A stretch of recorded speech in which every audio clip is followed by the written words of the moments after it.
Hi guys, today's video meron tayong bagong unit, isang Mitsubishi Montero 2015 model. So ayan, atras, pwestong-pwesto para ayusin sa mga Nakmar boys.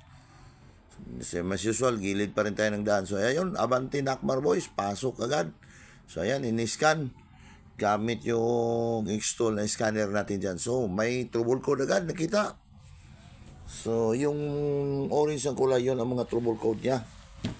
So yung hindi indang sakit nito, by the way, yung complaint pa lang sa may-ari nito is low power, at saka yung aircon niya is nawala yung aircon niya. Pero okay, nang tinignan natin, okay naman yung kanyang compressor, kaya troubleshoot natin. So ayan, kasi nag low power siya, sinagad na lang natin. So sinama na natin, cleaningan yung turbo kasi sabi ng may-ari, hindi pa siya nakapag turbo cleaning at saka EGR cleaning. So isa din yon sa makadahilan sa low power. So nang tiningnan na dyan sa mga Nakmar boys, parang dami ding carbon deposit. So ayan, yung turbo, cleaningan na nila ni Ayan Magusara.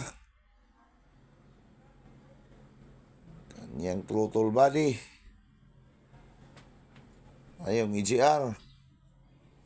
So gamit lang, simple lang tayo, gamit lang gasolina. So, gilid pa rin tayo sa daan. So, yung kasama dyan is si Mr. Ayan Magusara at saka si JC Micarandayo. So, silang dalawa nagbabaklas dyan, nag-cleaning. So, kawawa yung mga Nakmar boys natin, nandyan sa gilid ng daan, init naman. Parang nagsilong na sila sa isang puno. So, ayun, cleaningan na nila yung turbo dyan. Nag-EGR cleaning sila, saka yung manifold kasi naninigurado na lang tayo. Saka binaklas natin yung wire, oh. Kitang-kita nyo yung harness, binaklas natin patungo sa computer box kasi grounded, may grounded talaga. So, tinignan natin yung mga fuse dyan. Saka wiring, oh, ito yung socket para may sira. Pinalitan din natin yan.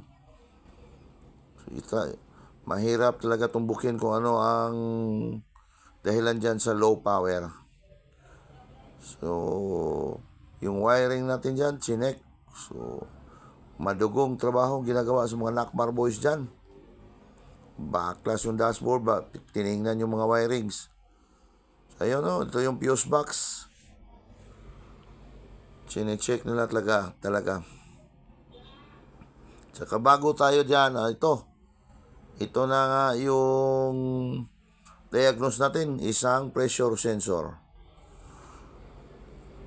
Yes, isang pressure sensor. So, kumbaga map sensor, tinuro talaga kung saan banda.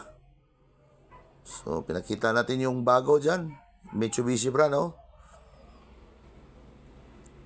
Kinumpare pa yung bago at saka yung luma, parehong-pareho talaga. So, urig yung kinuha natin para na sigurado, kasi yung mga replacement dyan, iba yung reading niya sa continuity.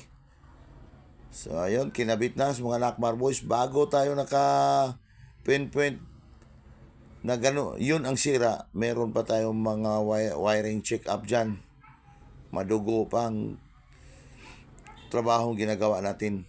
So nang naikabit na lahat, syempre SOP natin yan kasi naitama na yung mga spare parts dyan na dapat palitan. So, syempre, i-scan natin ulit para i-delete yung trouble code. So, ayun, tinuturo-turo pa.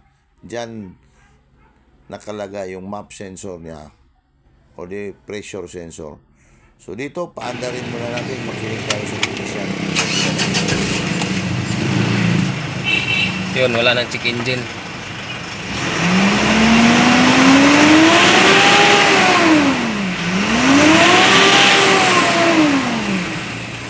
Goods na.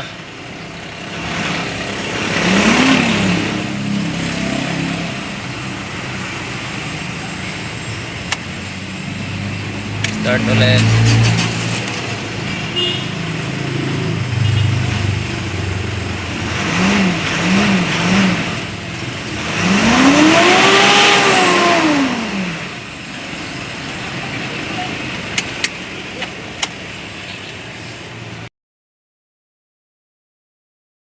okay na. So road test tayo. Dito sa road test nila wala nang umiilaw sa dashboard. Ang linis na ng dashboard talaga.